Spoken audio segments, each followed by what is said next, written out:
అదో పులి అంటే అగో తోక అన్నట్టే అయింది కదా తమిళనాడులో. పెట్రోల్ డీజిల్ దొరకాయట అని సోషల్ మీడియాలో ఎవరో కోతి పోరగాలు మొదలుపెట్టిన పబ్లిసిటీ రాష్ట్రం అంతటా ఇంటర్నెట్ కంటే స్పీడ్గా వాకింది. ఇక చూడు తమిళనాడు వేలచేరిలో ఉన్న బంకు చుట్టూ ఎంత మంది నిండిపోయారో.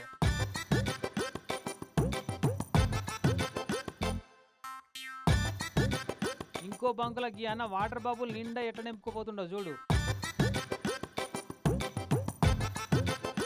చెన్నైలో ఉన్న బంకులు అన్నిటికాడ కిలోమీటర్ల కొద్ది లైన్లు కట్టినాయి కార్లు బండ్లన్నీ. కావలసినంత పెట్రోల్ డీజిల్ స్టాక్ ఉందని చెప్పినా భయం పోతలేదు. ట్యాంకుల నిండా నింపుకొని ఖాళీ సీసాలలో కూడా నింపకపోతే నిమ్మలమైందిగా.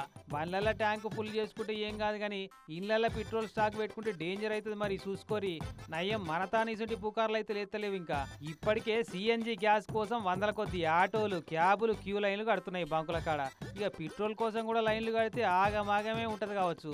ఇప్పటికైతే అంత అక్కర పడదనిపిస్తుంది.